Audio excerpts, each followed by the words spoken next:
Good evening on a chilly February evening. Welcome to another edition of the Daily Deuce. I'm Gary Graves from just outside icy Louisville, Kentucky.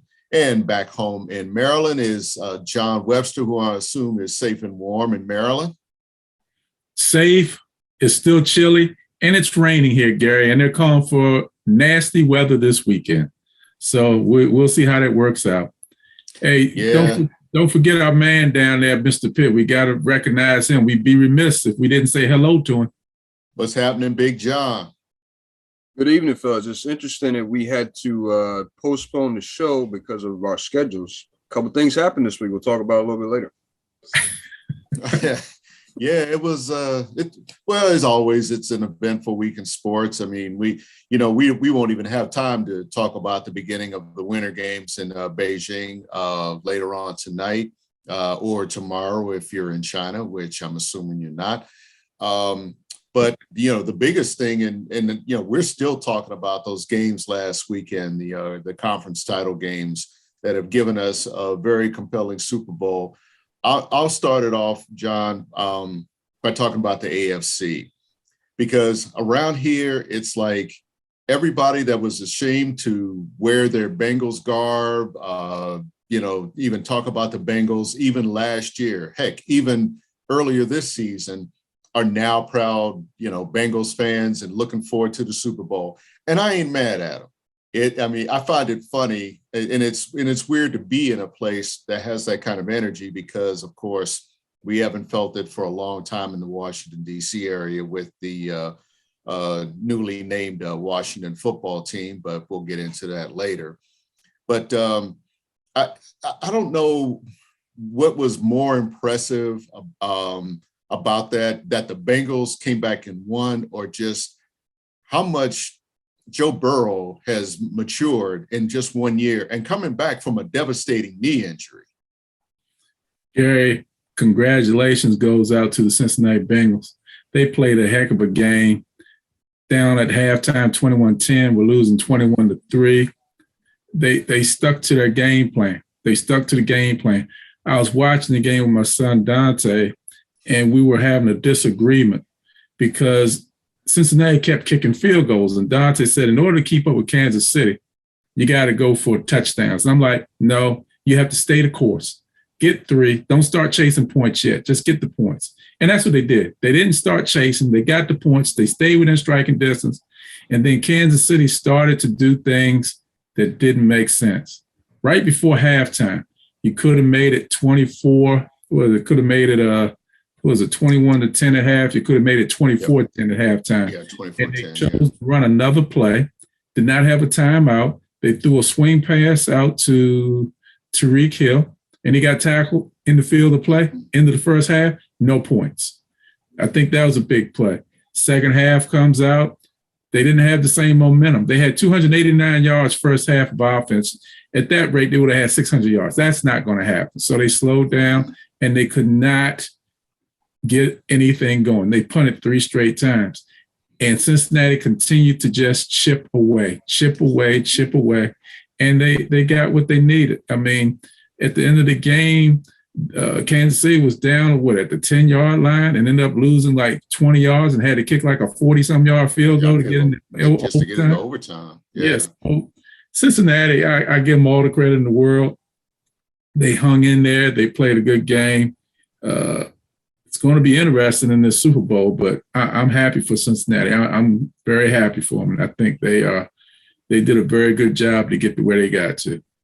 Yeah. I think the thing that impressed me the most about Cincinnati in this postseason is that they've had no fear. They haven't tried to really go and throw caution to the wind, but they haven't had any fear of going into hostile environments. And I mean, it doesn't get much more hostile than Kansas City in January. And just the fact that, like you said, they stuck to the game plan as opposed to Kansas City, which, there's a term called they tightened up in a certain region that we don't talk about. And I mean, they played tight that whole second half, and especially defensively. And I just felt like, well, if they stick with the offense that was getting them there, that was, getting them points, that at some point they were going to break through. And like you said, they just kept chipping away and chipping away. And the interesting thing about Sunday was I was covering the game and came back, and I was kind of resigned to the fact that, well, maybe, they'll get close, but they won't tie or win or something. And then I come back in the media room and the game is tied, and I just thought they're probably going to win this game, which they did, because Burrow, he's, like I said, he's matured. I think that offense is matured. They, again, they don't try to play above their heads too much. And I've seen that, especially in that first meeting.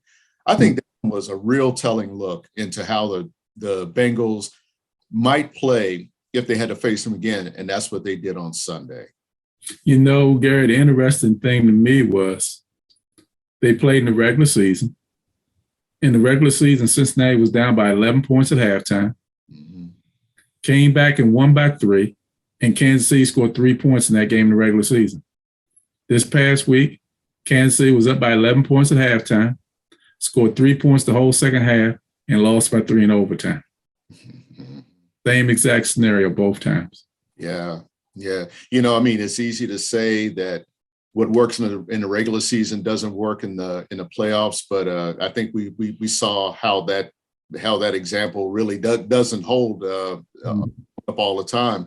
And switching over to the NFC, another rematch between the Niners and the Rams, and the Rams actually showed up. Now, those points are not going to get it done in the Super Bowl, but again, as you've said many times, Jimmy G, that he was always going to be the X factor for the 49ers. And for all that talent that they have, with Debo and everybody, that, it still comes down to your quarterback executing plays. And, John, you said it best. I mean, it just depends on which Jimmy G shows up. It was unfortunate, because I really do like Garoppolo. He's a tough guy, but he's not somebody that's going to be able to sling it all over the field, Gary. And no. He is what he is, and he's a tough competitor. His teammates love him, but for 3.5 quarters, I thought I had it right, Gary. I thought, because I said Cincinnati and San Francisco for 3.5 quarters, 3 quarters maybe, I had it right, and then all of a sudden, and then when they needed to play, that's not what he can do. That's not really what Garoppolo does. I mean, the last drive they had, he threw the ball. He should have either thrown the ball out of bounds, or he should have just taken the sack. And he threw the interception. So yeah. Joe Theismann always used to say, the last thing you want to do is take a sack when you're back there, no matter how much pressure you're under. But I mean, that was just basically a bailout move that I didn't even expect him to make something like that. That was just a panic move. It was very, very, very unfortunate, because I'm one of those that I don't have a lot of faith in a Rams defense. And having seen their play down the stretch, especially in that other game with San Francisco, that where I think they gave up something like 14 points in the last 4 or 5 minutes or something, that I just had no faith, even playing at home, that they could do that. But they showed up. They got in his face. They really slowed that offense down, and did something. I think, again, they're going to be favorites in the Super Bowl. I think they're already 4 or 5 point favorites, but they really surprised me. And really, they kept Jimmy Garoppolo from becoming a hero like he had been early in the season. They did.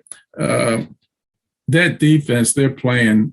They're starting to play lights out now. You got Aaron Donald, who you have to be very cognizant of wherever he is. He lines up all over the front line. He's lined up at tackle. He lines up at the end. You got to know exactly where he is.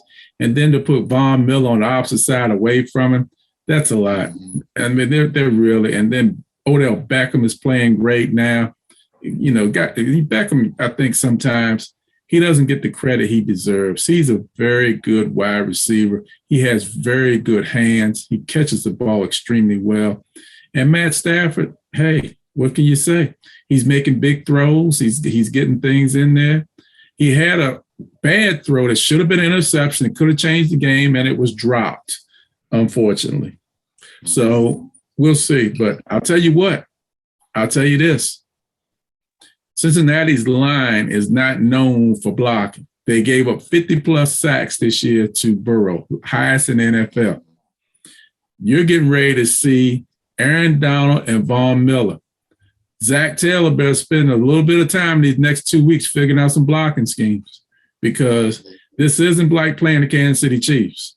This is a very good defense, a very good line, and they are going to come at Burrow with both guns ablazing.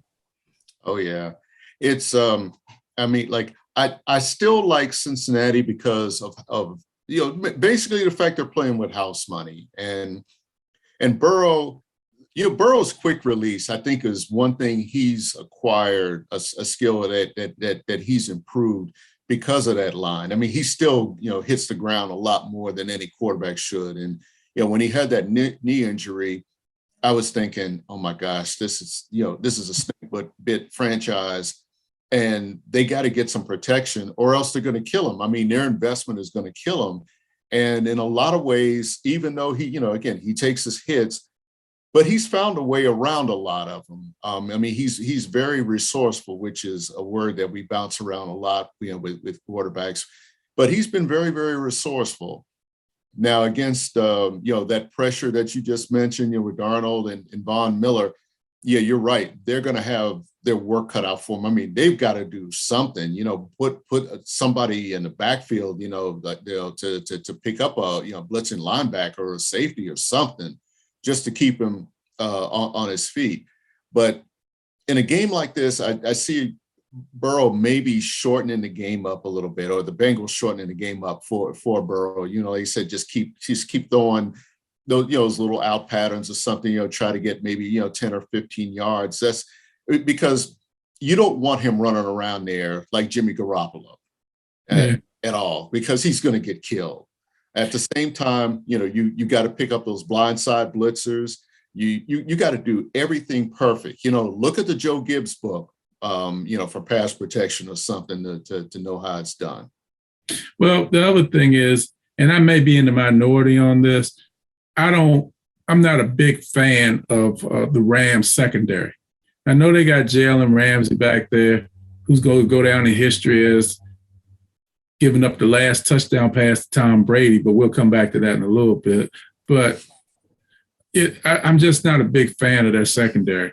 And I think Chase is going to be, if Burrow gets time, Chase is going to have a very good day running his routes against the Rams secondary. That's my opinion. And then there's the other receiver. I remember 85. 85 is tough when he holds on to the ball. Can't remember the kid's name. But if he gets a few, not Ocho Cinco. No, not. Yeah, I know. It's, but I'm drawing a blank on his name too. Yeah, if he gets a few, now what's going to hurt them? Their tight end hurt his knee. They're saying he may be able to play, but that was a pretty bad knee injury he got. So we'll see how it goes. Mixon is going to have to pick up some yards to keep the defense honest. He's going to have to pick up some yards between the tackles. That's going to be important. That's one of the things I like what they did against Kansas City. Go back for a second.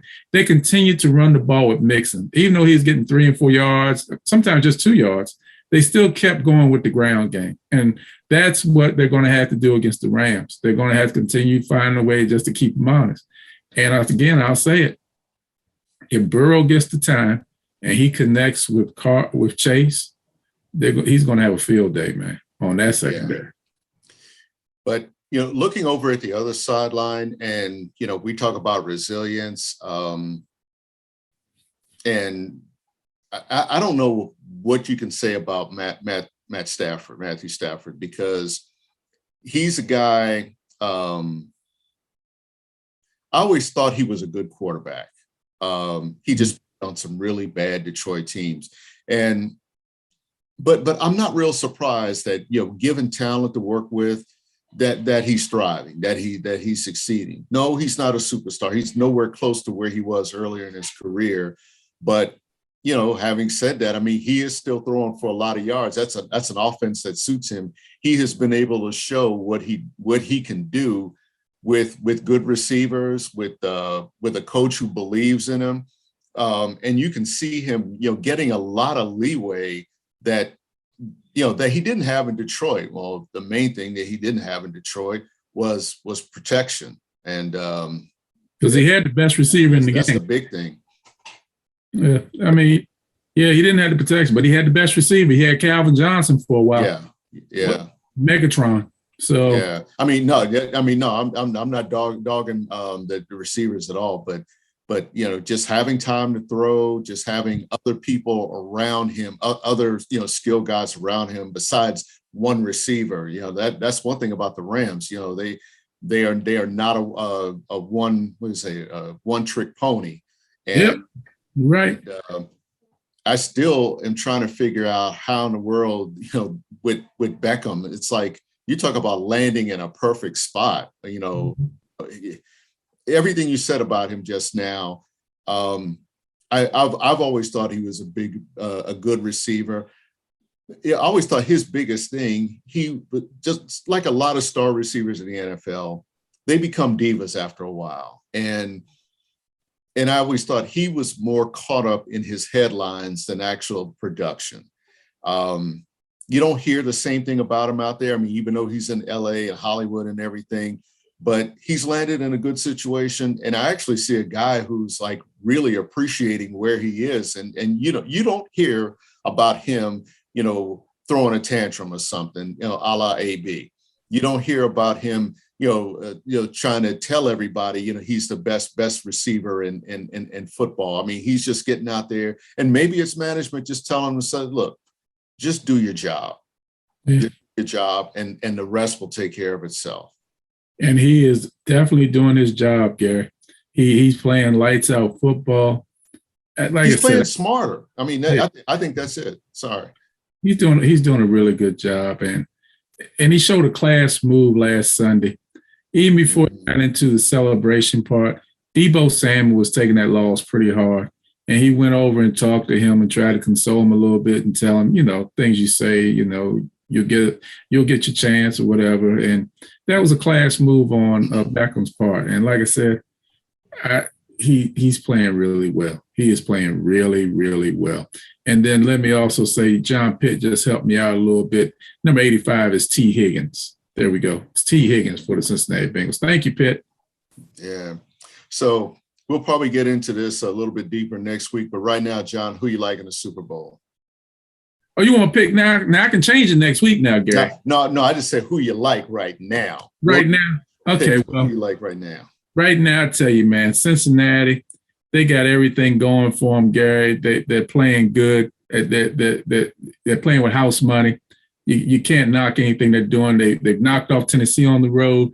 They've knocked off Kansas City on the road. They beat the Raiders. Man, I tell you, what else can you say? I got the Rams. I was just waiting for that, John. When you do that big setup, it's just like, oh, he's going with the Rams.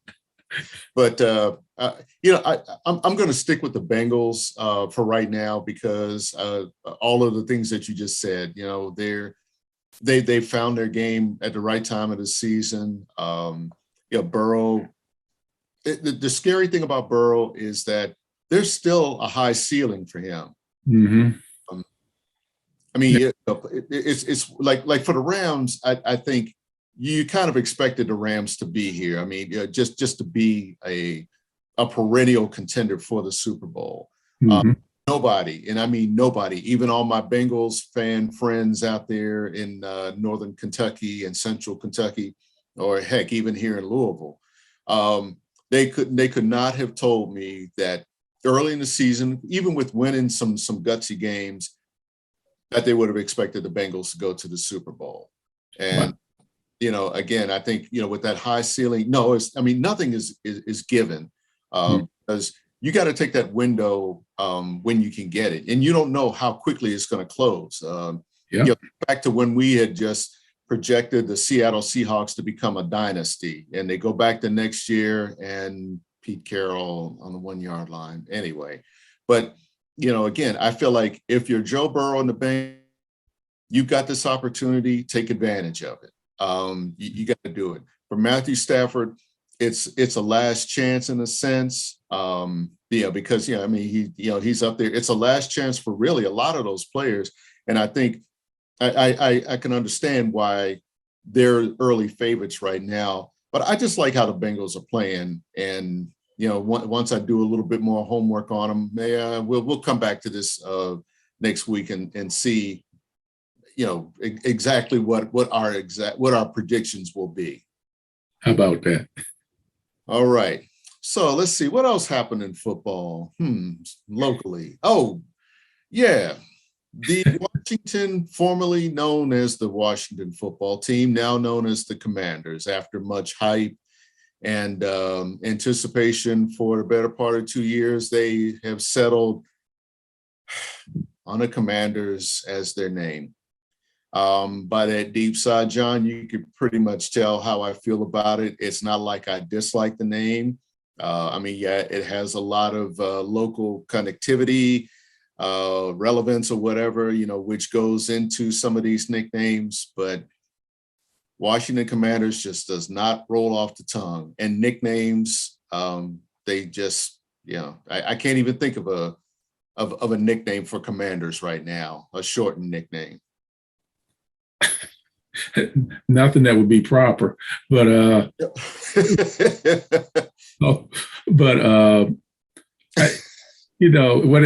what it still comes down to, you got a new name, you got new uniforms, you still got to win games. That's what it comes down to, and they still have to figure out a way to win some more games.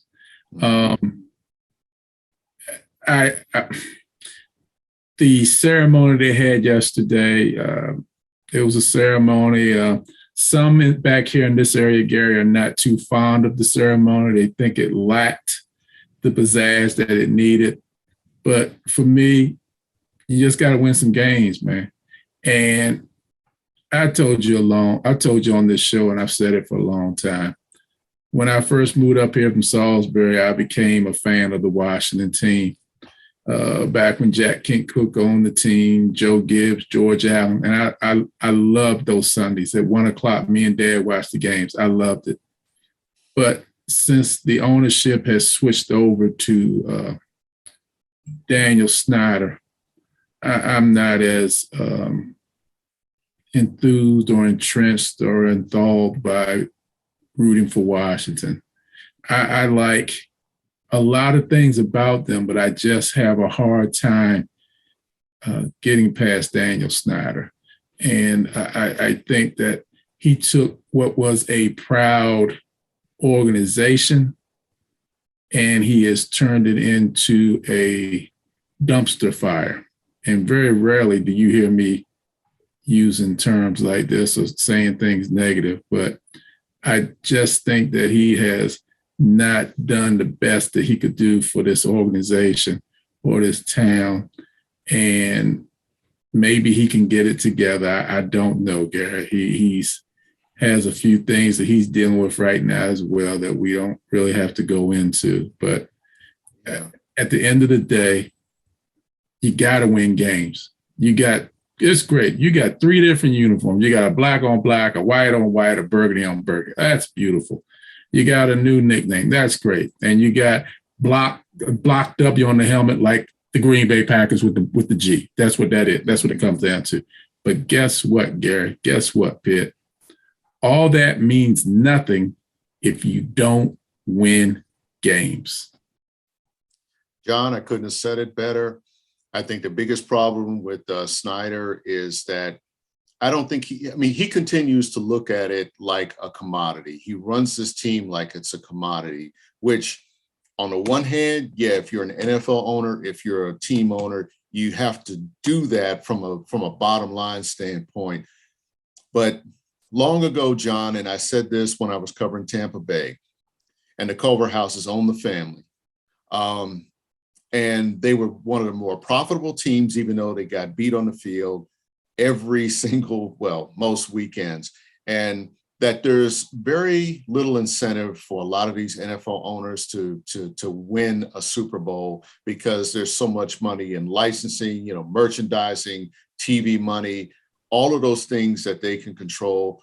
And the Washington team, Snyder is a perfect example. I mean, they're valued at probably $3 billion, which is not, what he paid for them. There's no incentive for, I'm going to say this, John, and this sounds like sacrilege, but I'm going to say it right now. I've always believed that there are 8 teams in the NFL. Only 1/4 of the teams really are concerned with winning championships, staying successful, as well as making money.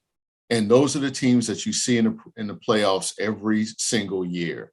If, with Washington, if they mess around and win an NFC East title or something like that, it's like, great, he feels like he's doing his job. But you got to do that job every single Sunday of every single season. You're right. I totally agree. I mean, you say 25% of the teams in the NFL actually win, and are focused on winning championships. I mean, they're looking at championships as the standard. And I don't disagree with you. I'll say this, and you know it better than me, Gary. NFL teams are part of revenue sharing and profit sharing. Mm-hmm. So those owners are guaranteed a certain amount of money, regardless of whether they finish in first place or fourth place every year. And to be a team consistently winning and in playoff contention or championship contention means you have to spend money. Some of those owners don't want to spend money because they're collecting the money. Even if the team is Jacksonville and they're 2-15 or whatever they were, they're still making money. I'm sorry, I shouldn't have said Jacksonville, but yeah. No, but John, you're telling the truth. I agree with you. There is no way that an owner, Jacksonville's owner, with that kind of capital, with that kind of background, why he hired an Urban Meyer. I mean, he went for basically the popular name. He thought that having Meyer was going to put butts in the seats in Jacksonville, and no, that's not going to happen. And I think he's really missing an opportunity in this coaching search, and we're going to get into that in a second too, to really get a good quality candidate to run that team and rebuild it. Like, the original owner of the Jaguars, Wayne Weaver, when that was one of the teams when I was in Florida, that it seemed like a risk at the time to hire Tom Coughlin away from Boston College, because everybody was saying he was a college coach, and they lost a lot of games, that first season and a half. But he was a good evaluator of talent.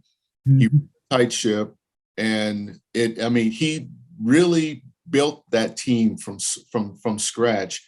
But the fundamental thing he believed in is that if you're going to run an offense, that you have protection for your quarterback.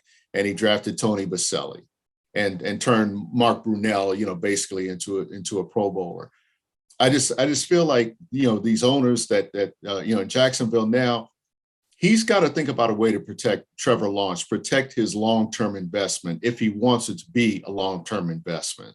And a lot of these owners, and Dan Snyder especially, stop going after these fantasy football selections.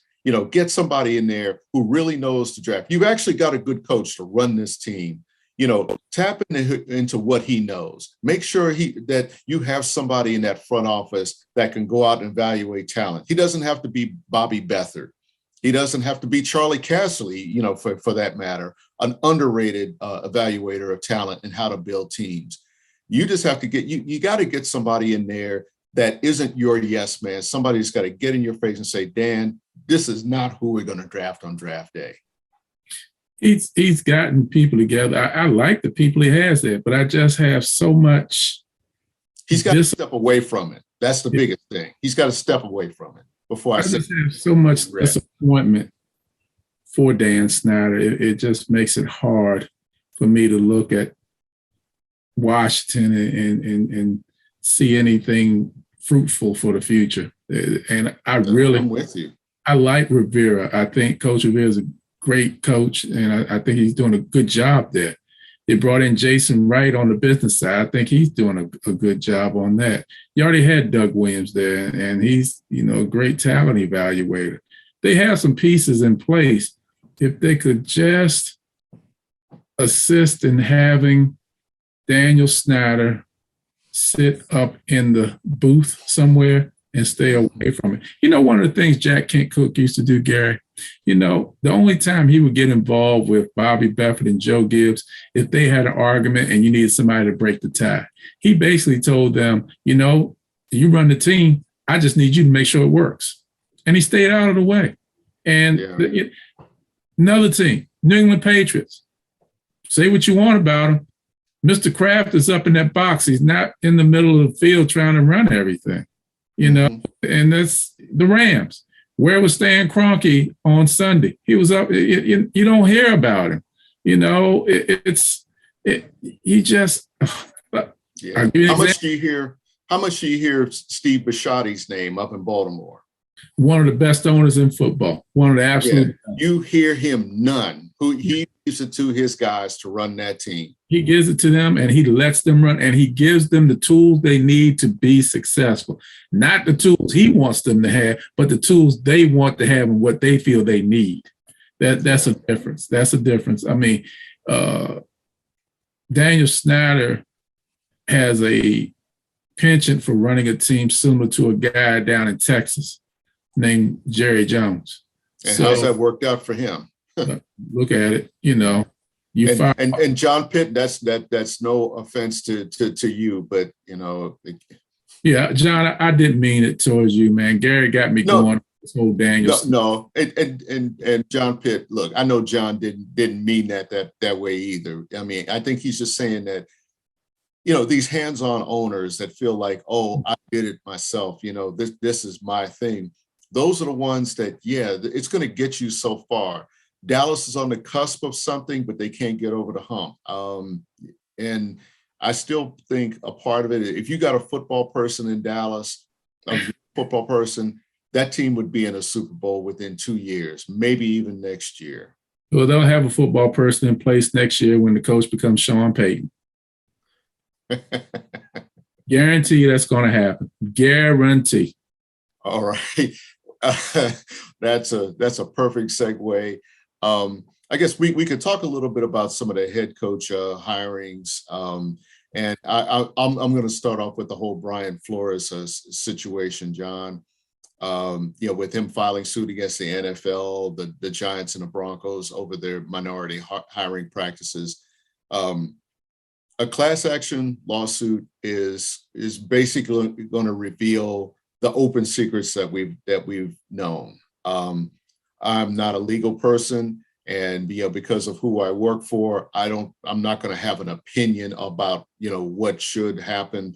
I'm going to leave that to you, but I'm going to say it like this: that the NFL is going to have to come clean about a lot of its procedures, about its practices, and that all of these little secrets, dirty little secrets that really weren't so secret, they're going to be revealed as they were in baseball with collusion, in a sense, how they were with Colin Kaepernick and his situation. And, we had talked earlier about what's happening on Park Avenue in New York. It's like that sound you hear is of the wagon circling around, trying to figure out, how are we going to deal with this? Because they're going to have to deal with it.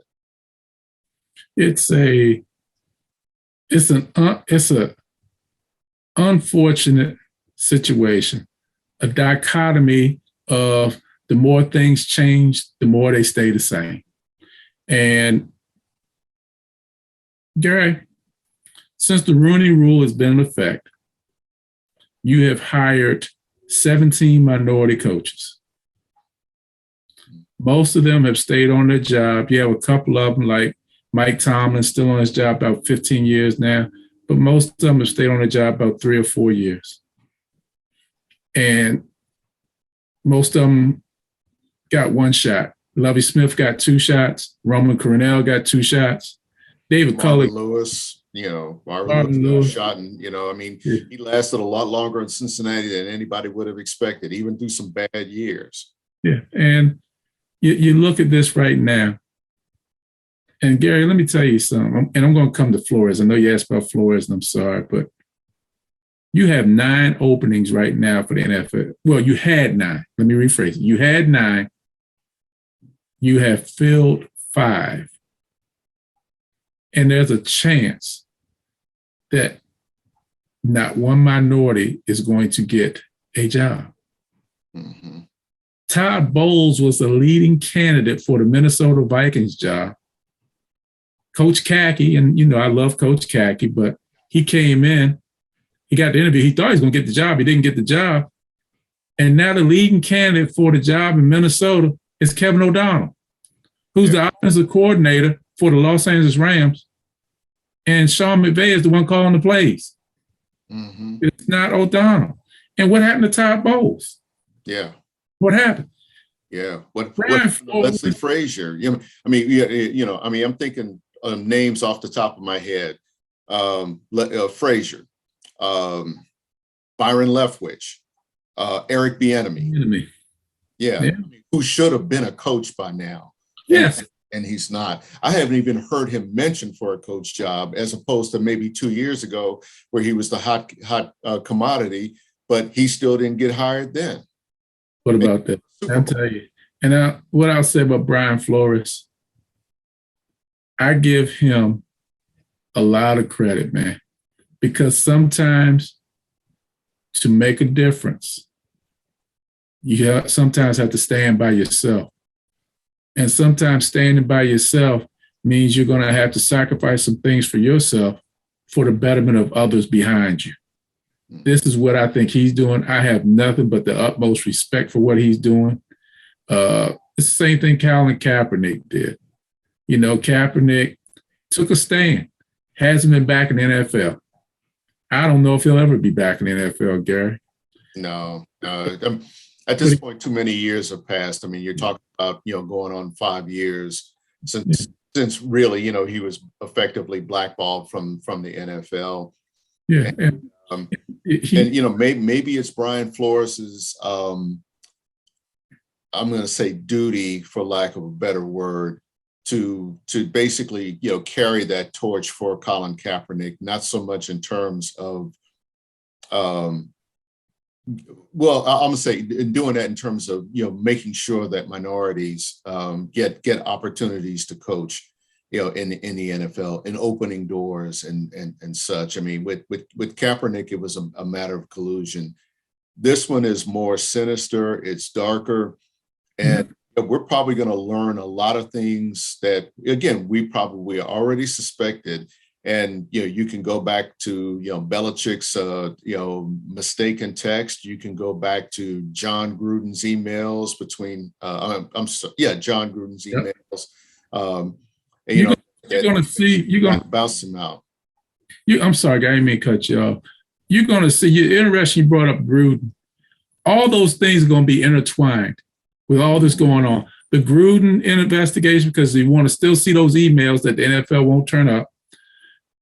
This thing with Brian Flores right now, where 3 different teams, whether the Broncos, the Dolphins, and the Giants, it's going to turn some things up that nobody wants to see. And don't forget back here with Washington and the Commanders, with what's going on with Daniel Snyder and the investigation they had. There's a lot sitting on the NFL's plate that could really tip it. Most of the time, the NFL and the owners make it through because, like you say, they circle the wagons and they pull together and they make it through. But this is 3 damning situations, and one of them can top all 3 of them. And they have to be, they have to deal with it the right way.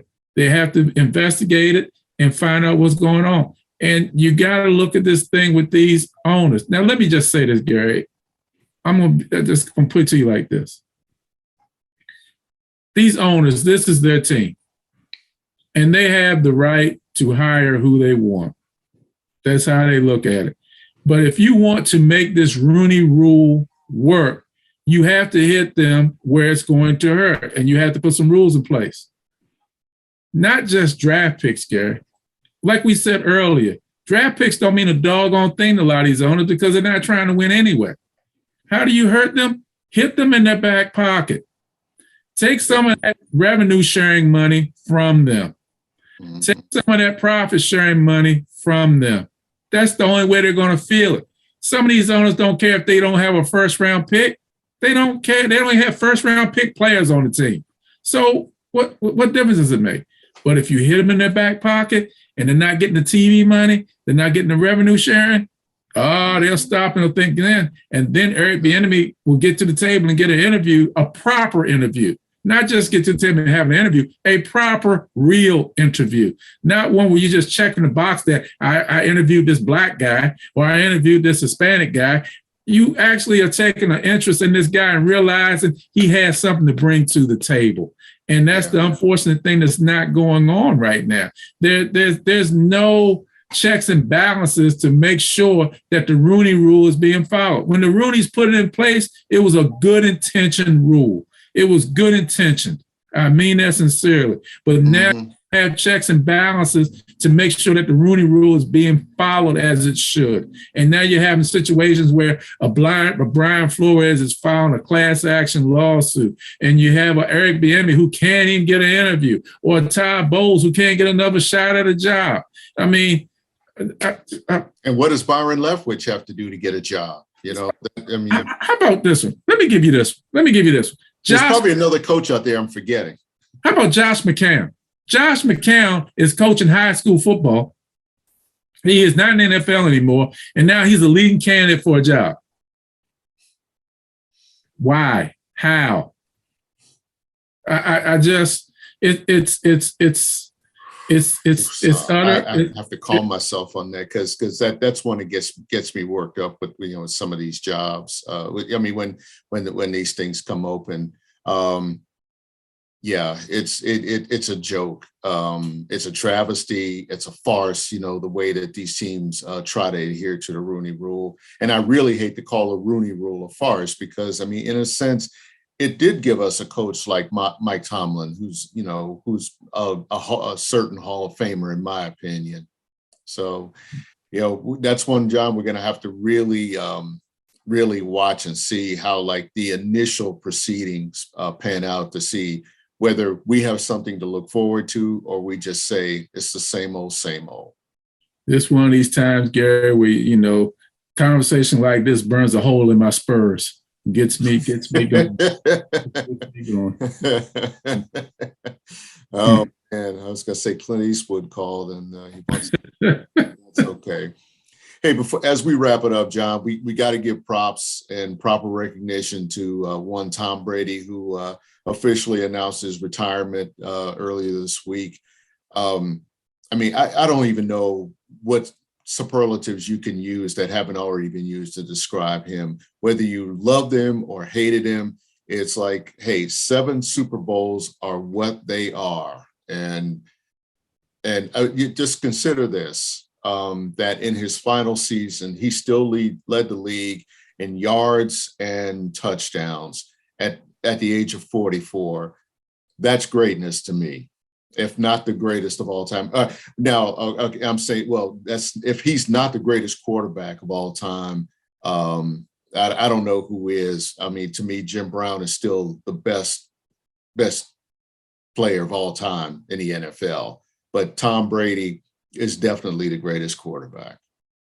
Well, I'll say this. Tom Brady actually he is unbelievable. He's had a great career. I mean, at the age of 44, to lead the league in touchdowns, to lead the league in yards. I mean, he's unbelievable. He is unbelievable. I wish him nothing but the best. He was with my Patriots. I was sorry to see him go. That was rough to see him in a Buccaneers uniform instead of wearing that beautiful blue of New England. But I will say this, Gary. I saw that, Gary. I will say this. I will say this. And Dante and I had this argument one time. I will say he's one of the best quarterbacks. I can't say he's the greatest ever. I will say that goes to Joe Montana and Johnny Unitas. Good company, but man, I mean, and I love Unitas too. Don't get me wrong. It's hard to argue with the numbers and the fact that, again, he could play at 45 and still be one of the best quarterbacks in the league. Absolutely. I mean, and when I say it, Gary, I'm not trying to take anything away from Tom Brady. No, I know I don't want to be one of those recent guys. It looks at like the most recent guy and call him the greatest, but it's just like if you just stack up where he's look at what he's done, even against the Mount Rushmore of quarterbacks. Including Bart Starr, one of my heroes. That it's very, very impressive. Yes, and 7 rings doesn't hurt. Oh, without a doubt. So yeah, we'll stay tuned. I want to see what his next chapter is going to be. And Tom, thanks for the memories. Thanks a lot for our love-hate relationship with you. And hopefully some of the guys that are playing right now can look at you and try to step into those big shoes that you've left to be filled. So anyway, as we wrap things up here, next week we'll be talking about the Super Bowl, looking ahead to that. We'll talk probably a little bit about the Winter Olympics and some of the early competition. And, we can also come back to the NBA and college basketball because things are starting to look kind of interesting there as well, John. It's good to talk to you again. John Pitt, as always, thank you for being the traffic cop. And hopefully, we'll be back here talking again about something good. Hey, another great week in sports, another great time to talk with you, Gary, and with you, John Pitt. Absolutely lovely. I enjoy it. Everybody, you be careful out there. Have another good week and watch some good sports. Take care. All right. Later, folks.